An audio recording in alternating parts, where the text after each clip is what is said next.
classification authority. So what that means is agencies in different jobs in the IC have the authority to classify information at the level they determine. Arrow did not have that. Tim Phillips, in his interview with Chris Sharp, and you both talked with Chris about this, Tim Phillips acknowledged he did not have it. So Arrow had to go to the agencies when whistleblowers came forward, and agencies would report to Arrow what the classification of what we are testifying to at Arrow is. Arrow classified certain things, but Arrow did not classify that triangle, and if it was ours, they would have classified it as they did with other things related. Oh shit, I'm just realizing something. I'm like a caveman. So in your assessment, because of the classification process, that triangle you saw that day over or near the NASA hangar, where's Mike Gold when we need him, was not ours, meaning United States. I am 99.99999% sure. There's other things with it that are classified that it did do. Whose was it then? China, Russia, whose was it? My opinion, none of the above. Can you sort of bring us up to date on, okay, you're on a base, you see an unknown craft. A lot of service members have done that, intelligent people have done that. It didn't get them in trouble, didn't get them in a position where you are. What is it that led you to be on the wrong side of the law kind of a thing with these IC folks? What got you in trouble? Is it learning other things other than just seeing that craft, or learning inside information about what we would call legacy program? I think it's a combination of both. I think the problem is that I had talked about this, and a friend of mine, one of my tech sergeants, had heard me talking about it, and he was like, hey, you probably don't want to say that. But when I had stumbled my way into BAE systems after I finished my master's degree, there were people there that were well informed of this subject, what people would call legacy program employees, and heard me talking about this and some other things. And they had assumed that I was read in because of what I was saying about how to hide these things in private companies, having seen the triangle, having done X, Y, Z. And because of that, and because people thought I was speaking about a special access program out of school, kind of had a little hit out on me. So you're talking about hiding things within aerospace companies. You yourself were hidden inside an aerospace company. You're working for a government agency, but you're reporting to work at a private company, a big private company every day, right? That is fair to say, yes. Dylan has certain restrictions. I just got on a call today with Chuck McCullough, who's George is my federal lawyer, and we're like, hey, we got to protect him. He's about to talk publicly what, for the first time outside of Congress, Dylan Borland is here with you. So this is like a wild.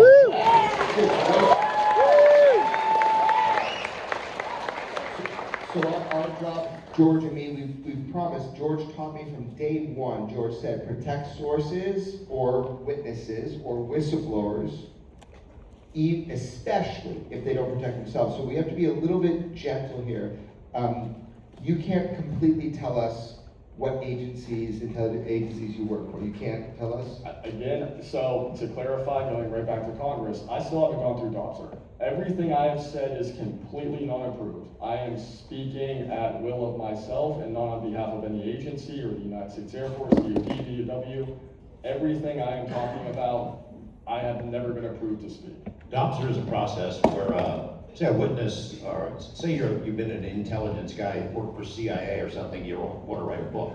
You have to submit that to a process. Any agency which has information and programs or assets that are mentioned in that book, you have to go through the DOPSR process, and all of them get to take a shot at what you write and what you say. You're not writing a book, but you are being careful about what you can say in public. Yeah, and I think this goes back to the other whistleblowers. Most of them have gone through some form of approval. I have been playing this so safe that even if I get into a space, which goes back to the weaponized interview where we were redacting things that are publicly known, but I don't want to put people in danger, I don't have approval. But that is correct. You are supposed to, anything that might broach that subject, or your time in the government, you are supposed to get approval. Did you have to do that to appear before Congress? I thought I did, but we did not have time. I was given 6 days notice. Yeah, let me talk about that because I set that up. So first of all, like someone like Matt Brown, he used the State Department to get through the adoption process. Dr. James Lakatsky, George's friend, he ran the UFO program for the Defense Intelligence Agency. He came on our show a bunch of times. He hasn't done a bunch of shows. He went through Dobster to be able to tell George, we have a non-human intelligence UFO in a holding base and we breached the whole of it. That's a gigantic admission. That is disclosure of a non-human intelligence craft, right? Yes, and it took, we co-wrote a book called Skid Markers at the Pentagon. It took 14 months to get through the adoption process. We thought it would never end. I think Jay Stratton, who was in charge of the UAP task force, was part of OSAP and ATEP. He's still waiting. It's been a year and a half, 2 years. And it's Lou Elizondo, it's Jay Stratton, they all got to push through, right, to the adoption process. But Dylan is kind of freeballing it. Dylan's saying, he is, he's saying, I have to be so careful, but there's a reason why I brought Dylan in, and I just want to give you an insight, if I can, real quickly about what that's like. Congress will tell me there's a hearing coming, and then I'll say, good luck, what do you need? I'll hear nothing. And then all of a sudden, I get a panicked phone call. It's supposed to be in 3 days. I'm like, what are you talking about? This is how it works.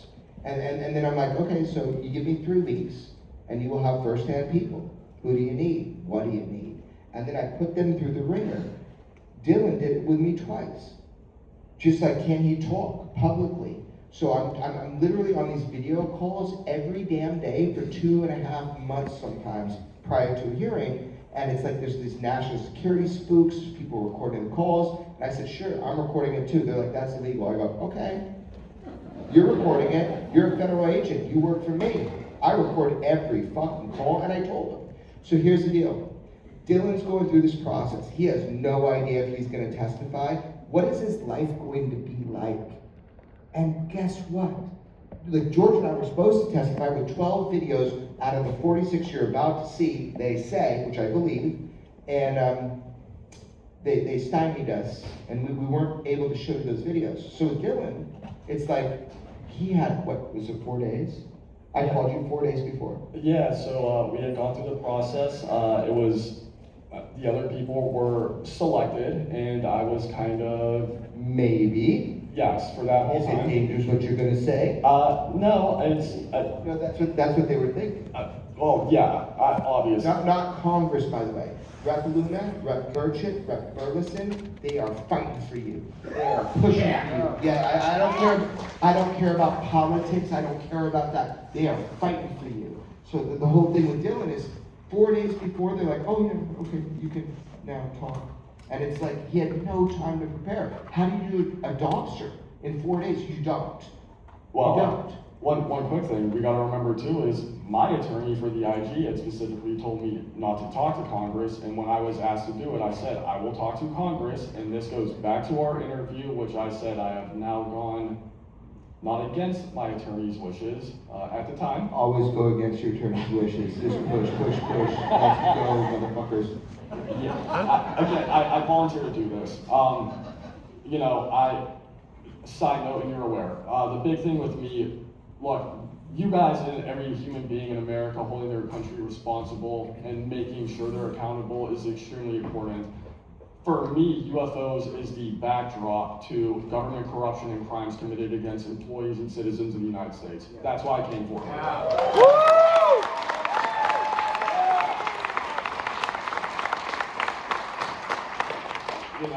We talked about this in the weaponized interview, and you know our friend, and the very first thing I said was basically like, look, I'm here because I'm scared people will die, and here we are. That's why we called him Scarecrow. It's a code name we used for years when we knew the CIA was listening, and we got proof yesterday. So.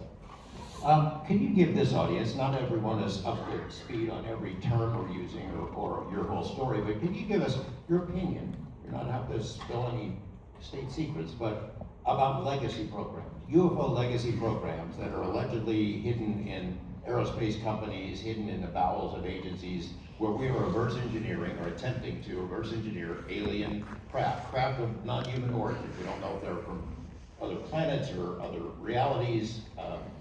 What do you think about those? Do we have those things? I'm going to be really careful here. I will quote Lou, Dave, Lukatsky, and play this game because we're starting to brush into things that are getting a little spicy. Understood.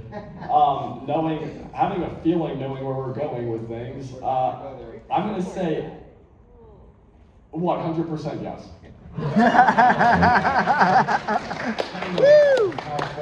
We have to plan this interview out, and you drew some pictures. Okay, hold on. We gotta be real gentle here. Yeah. So in Weaponized, if you watched it, you saw Dylan draw a photo of a triangular craft that he saw come up. He drew that for the ICIG. He drew that for Arrow. He made sure that that drawing and all the information was given to the appropriate organizations and agencies as a whistleblower. Dylan Borland is a whistleblower. But there's a twist. So I don't know where you want to go with this, but what will you have to do? I'm scared what you're going to You go. kind of blew my question out of the water. I'm kind of scared. Are you allowed to say to this audience what you drew pictures of? Let me talk for you after you answer that. I can say I drew a picture of a triangle and other drawings, as I've said already. Other drawings, that's as far as we can go. Okay, hold on. So I'm going to spill the beans now to this audience, and I think it's time that we do it. Yeah. So, and if I fuck this up, George, that's why you're my mentor in journalism. Okay. I'll write you in prison. You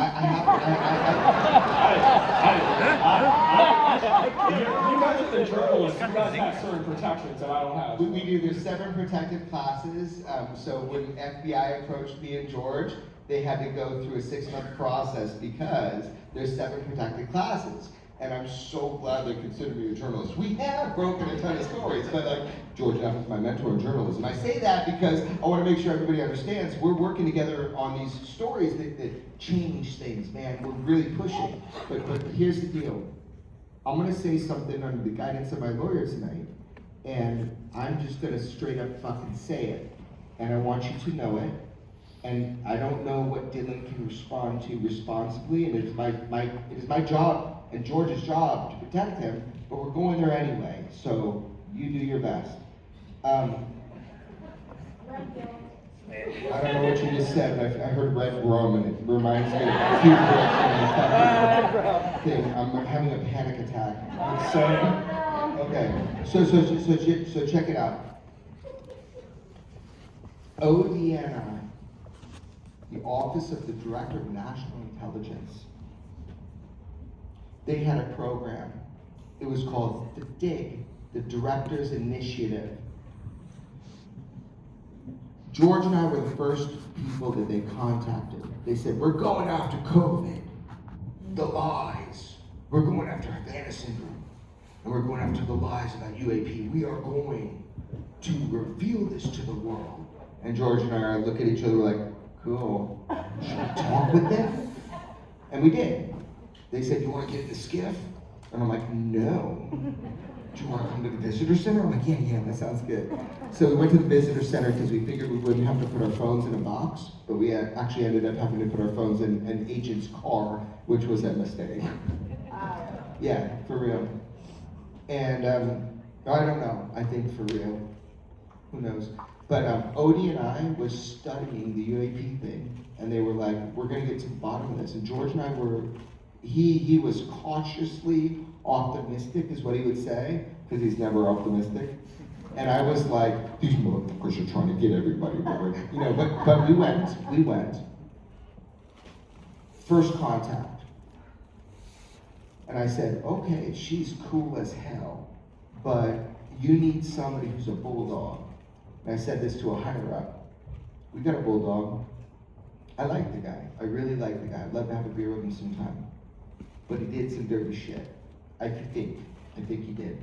So here's what happened. They asked us who's willing, as far as whistleblowers, to come forward and talk to us and tell us what's going on with UAP. So I'm like, oh my God, Lou Elizondo, Jay Stratton, Matthew Brown, Dylan Borland, Daniel Gockerell, like there's a ton of people, like Commander Frager, have you talked with him? He's a baller. Are you ready? He was here, by the way, a number of years ago. Right, so I was like, okay, no problem. So George and I put a bunch of people in, but we warned them. Initially, we used names that they should have known already.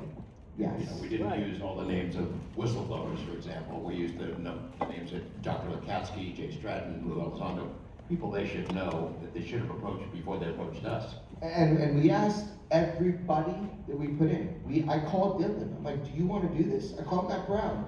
I called David Grash, and David already knew the investigation was going on. But like, do you want to do this? And, you know, they say they're really going after it. So that's kind of how it started. So Odie and I had an investigation called The Dig. Tulsi Gabbard is the head of Odie and I. And I really, from my friends that know her, like, she's straight and on the level about UAP. So we go in, George and I, into the visitor center. I didn't want to get the skiff, our phones were still taken. So we go in, and they tell us, we're gonna get to the bottom of this. And this is 9 months of me recording every single phone call. Not accidentally, by the way. My cameras just record shit at my house, and I always talk my speakerphone. It ain't my fault. It's not my fault. It's been happening forever. But here's the deal. He swears all of my confidential conversations with him are not taped. So. Nobody cares about the Odin and the cats pissing on the artwork. Space cats. The space. You ever notice like the cats jump up behind George's head whenever he's doing a podcast? Anyway, so just to be, I'm trying to be so clear and transparent with you to set up what we're about to talk about, which is I warned Dylan, I warned Matt, I warned Lou Elizondo, I warned everybody that I don't know these people, but they are knocking on the door like, let's talk. So I said, do you want to talk with them? And everybody, to their credit, everybody's like, yes, brother, let's do this, let's talk to him, let's move this forward. Nobody was resistant. There was no hesitation. There was no, like, just subversion. Everybody was like, let's do this. Do you guys remember when Senior Chief Alexandra Wiggins testified? Remember that? Yep. Active Navy officer. Oh my God, the amount of bureaucracy I had to go through to even submit his name is insane. That dude and people like that, everybody's willing, everybody's ready to go. So Odie and I don't want to vilify Odie and I. Odie and I is essential, and it's an awesome group of people. There's one woman that we met that was just so cool in that. And they're all like really, I think, fighting for the truth, but under the direction of a number of other people. However, during that process, did you watch the Matthew Brown weaponized where he told you his experiences as a whistleblower just trying to go in and testify to the government about what happened? Did you hear what he said? Yeah, he said they tried to make him a villain. They told me he lied to me and George. They told me he made up Immaculate Constellation. Little did they know that George and I did our homework. Little did they know that we already knew about all that stuff. They said he was a Jew hater. They did. He got that information while he was at a Jewish wedding. He did. So Matthew Brown, it's so funny. Like it hurts my heart to call you guys and tell you when people are trying to entrap you and arrest you and put you into treason. But anyway, I called Matt. And he was at a Jewish wedding, and he's like, I'm part Jewish. He's like, what do you mean? And I go, it's not me, I didn't say that. They said, you said you're a Jew hater. And I said, so I recorded everything, and it's just like, it's so sad to me. It's sad to me that they're trying to make me and George do the dirty work to you and tell you these guys are full of shit. You know, when people like Dylan have served their country, I know Dylan, man. He served his country, and he served you, and he's an honest human. They're not trying to get anything out of this. They're just trying to tell you what's up. Over the months that these conversations continued, they slimed everyone. They slimed every witness who came in. Told us why they're bad people, why they can't be trusted. All of them. Lou Elizondo, James Lakatsky, Jay Stratton, why they can't be trusted. So we have not seen the final report. I'm not sure the public will ever see the final report. It hasn't been made public. I'm not even sure Congress will get it. But we have a pretty good idea about what is in that report, and it's not very complimentary about the topic. We believe and suspected from the beginning that, after we figured out what the agenda was, that the real purpose of this ODNI investigation, as it's being led by the director's underlings, was to cut the legs off of congressional interest in the topic, to get the media to not take it seriously, to get Congress to back off and focus on something more important and something legitimate. And So we're telling you behind the scenes, an intelligence agency comes to journalists like me and George and they're like, do you have willing participants? And we're like, yeah, of course we do. Everybody wants to sell. You say words like treason about Dylan Borland? That happened. Oh, that happened. And so I've kind of done, as a journalist with George, we've documented what's said to us, right? That's what we do. We have to protect ourselves and protect other people. But bottom line is this, I have some hard questions right now, and I don't know if Dylan can answer them. But I'm gonna ask them, and that's what's up. So Dylan testified behind closed doors, so did Matthew Brown, to a lot of people other than Hand Up in America, like in hearings. Matthew Brown has not been given his day yet. I cannot wait until Matthew Brown can raise his hand under oath and testify to you, the American public, and say it like it is. George Knapp and I tried to bring you 12 of the 46 videos in the hearing where they completely, George and I were supposed to testify, the hearing before George testified.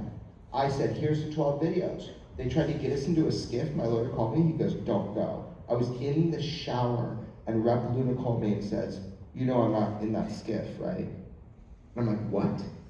And so I had talked with them saying we were gonna bring videos, but when you have possession and you go into a skiff, they will immediately reverse classify anything that you have so you can't report on it. So we did not go into the skiff, and you did not get to see those videos in the hearing before the last one that George and Dylan talked about. And in fact, they did a switcheroo on you. They had a paid-for journalist that they wanted you to trust. That's why I was pissed. Everybody wonder why I was pissed? One, because somebody turned in my homework. Because they wanted you to trust somebody who's untrustworthy, not worthy of your trust. So here we are. Here are the big questions. What did Dylan Borland testify to? And how can we say it to you legally right now? I have an idea. Before I say this, do you have anything to say? Because I'm about to go. Fuck. So I'm just a bearded tattooed. We sent you money for the cafeteria. Okay, great. My lawyer said I could say this. I want to be again clear. You guys are journalists. I will protect national security. Okay, so as a journalist, so George and I have been exposed to certain things, and here's the deal tonight. I talked with our lawyer in the hotel right before we came here.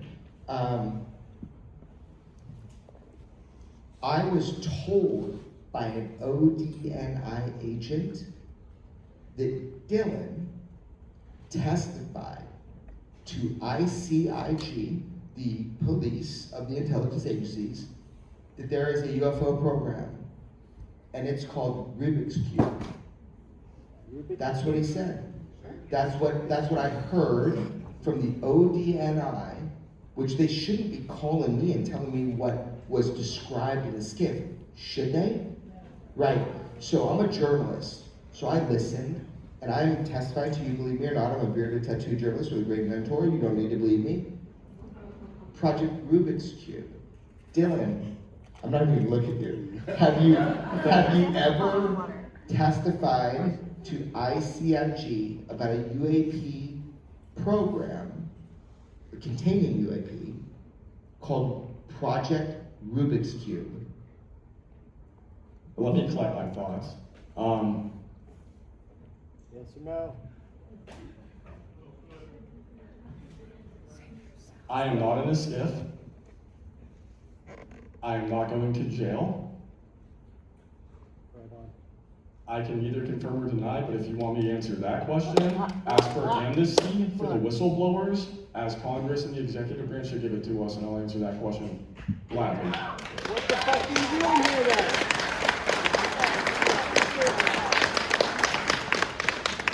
This is the thing where, now that Congress is open about its interest in the topic and it's asking whistleblowers to come forward, the media, a greater number of media at least than in years past are covering it. The UFO public is demanding it, calling for it, promising to protect whistleblowers. Don't worry, you won't go to prison. We'll rise up in unison and decry any kind of prosecutions.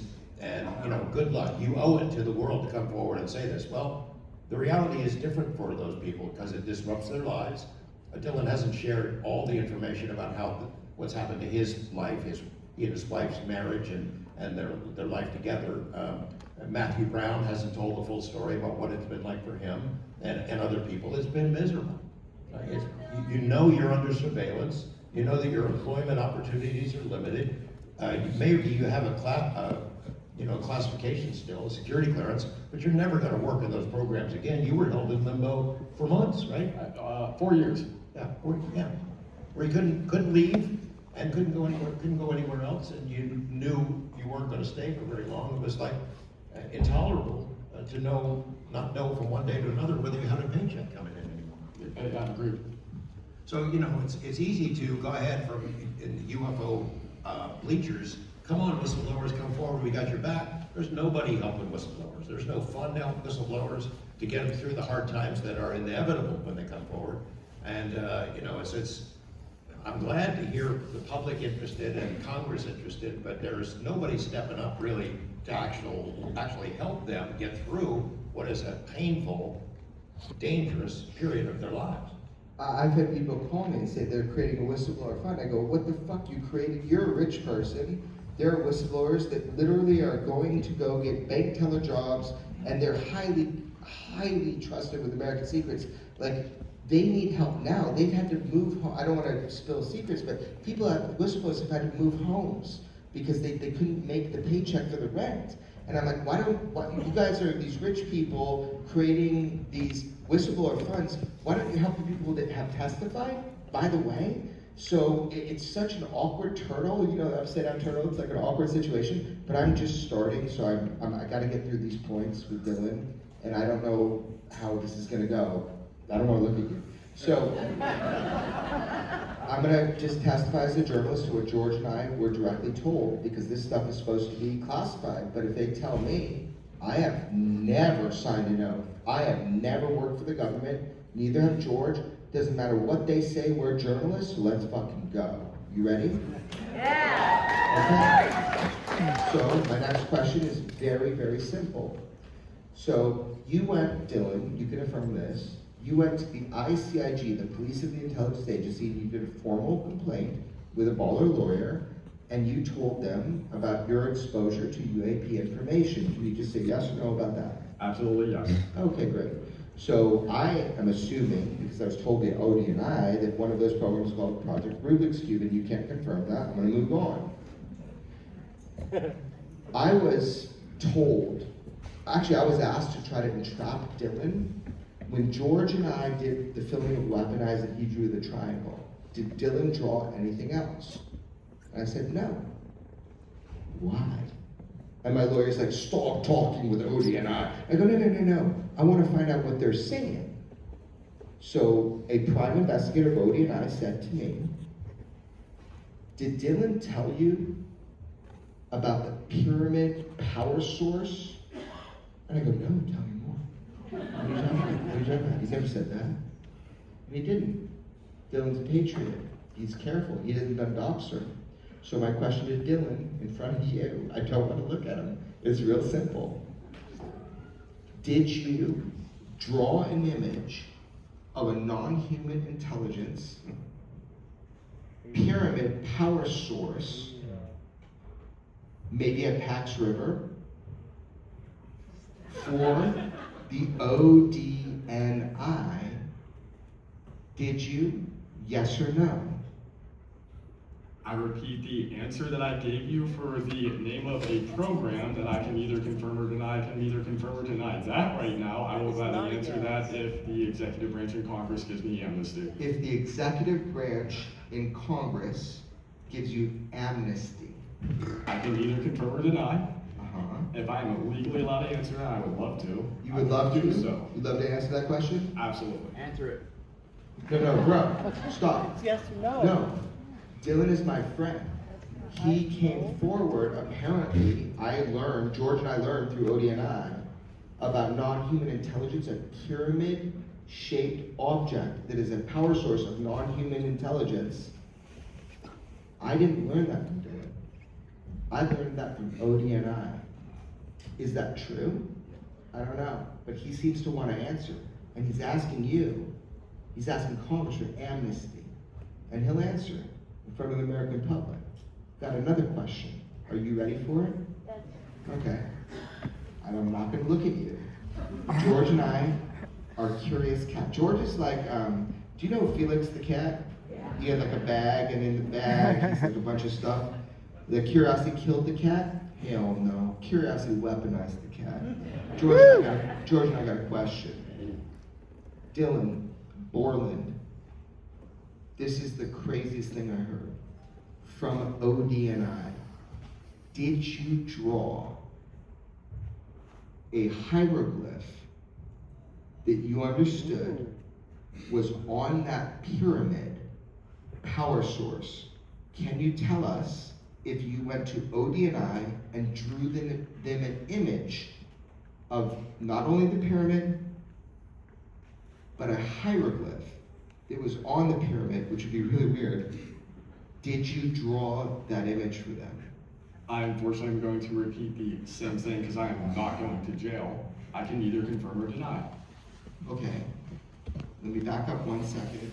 So what you're not saying is, if you're given amnesty, that you would answer mine and George's question on if there was a power source that was a pyramid in shape, a triangle for an angle of observation, George. And there was a hieroglyphic kind of image, which is a weird thing, on that power source of non-human intelligence. You would tell the truth to America under oath, standing in front of Congress. Would you do that if they give you amnesty? I would tell the truth about everything you just asked without hesitation. Fuck. Okay, one more question. Last question. So George, what I want to highlight now, we have not scripted this, we're not ready for this, but I happen to know, and you happen to know, that there was an attempt to entrap, which is legal, by the way, to a federal agency to entrap somebody. I believe ODNI, or maybe not ODNI, Arrow or somebody, tried to fabricate that Dylan drew a fourth, because by the way, I was told those two drawings exist, that he drew a pyramid, that he drew, which was the power source, and that he drew a hieroglyph in the ICIG and to Arrow. And that's what he drew, and he told about Project Rubik's Cube, but I was told something else. And now I know that it's fake, it's not true. It's a lie about Dylan, and I'm gonna bring it up tonight. But before we go there, George, so I believe Dylan, they were trying to entrap him by falsifying evidence for treason against him. How do we open this, George? I don't know where to go. You're my mentor. Let's go, motherfucker. Well, I just looked at the time, and I know that our audience wants to answer questions. No, I'm not doing that as a dodge. I'm just saying that I know you guys want to ask some questions of Dylan, some of which he might be able to answer, and some not. So if you want to ask him one One last thing, because this is the kind of the point for me tonight. I called our lawyer, Chuck McCullough, tonight. Here's the deal. I was told that Dylan Borland drew a photograph that is highly sensitive, and it is part of national security, and he's not allowed to put that out. And he mistook it as UFO and alien related, and it was a censor system. So here's my question I think Dylan can answer. Dylan, you can say yes or no to this, dude. Did you draw a fourth image for the ICIG when you gave your UFO whistleblower complaint that was a censor system, and what would that look like, and how would you draw that? Not only did I never draw that, I don't know how to draw that. And when our DNI person had called me to accuse me of it, I asked to immediately come in the skiff and see it for my own two eyes and to understand who made the claim. And that is why not only did I get accused of committing treason, which is a lifetime statute of limitations with a death penalty. As soon as I asked to come in and see it, he immediately ghosted me and cut all contact. So no, not at all. So you didn't draw a fourth drawing? There is no such thing. Okay, but did you draw 3? I did draw. Well, I can't answer that. I've said it. I drew one triangle, the triangle I saw at Langley, and 2 other drawings. You can say that? Yes. What the fuck am I doing? You can literally say what I just asked you, those questions? No, different. I can say I drew a triangle, and I made 2 other drawings that were classified. So they classified Dylan's drawings that he didn't draw, okay? But I just want to really drive this home, and then George is right, we're going to questions, but I want you to know, George and I as journalists are witnesses with evidence to something. What we are witnesses to evidence of is Odie and I told us. Now, were they lied to? I don't know. I don't want to vilify Odie and I. There's some good people in Odie and I. But they told me on the phone, if you trust me, I'm telling you and I have evidence. They told me that Dylan Borland drew a sensitive sensor system that was classified, and they wanted to see if he drew it for me and George to try to get him in jail under treason. I'm like, what the fuck are you talking about? And then they told me about this sensor system. Now here's the deal. I asked Dylan, did you draw a sensor system? He goes, how would you draw that? No, I didn't. And in fact, he said, my whole ICIG drawings were filmed. So get the film. And I've seen the text where he's trying to get them to bring him in. He said, what are you saying to the fourth drawing? What are you saying? Let me come in and clarify. Odie and I's calling me and be like, oh, we're gonna bust him. I'm like, bust him how? He didn't draw a fourth drawing. And guess what? They never let him come in and validate himself. They never let him come in. So what are they running? What are they running? What is that individual or those individuals, what are they running to try to get him for treason just because he told you about UFOs? He saw one at a base with his hand up. That's what we're up against, and I hope I made my point. I hope you understand. But George and I are journalists, as witnesses. They tried to get Dylan Borland, Matthew Brown, Lou Elizondo, and Jay Stratton for crimes they didn't commit to stop them from telling you about UFOs. Do you understand? Yes. Fuck yeah. And then David Rush. David Rush was the apex predator here. They tried to get him. They tried to get me to get him. They tried to turn me and George on him. David Rush been telling you how it is, how he knows it since day one. He leaned over at a bar to George and I said, I need somebody I can trust. He went to George, and I have a film. So they're trying to tell you that UFOs ain't real. Well, guess what? 46 videos coming. Let's go to Q&A.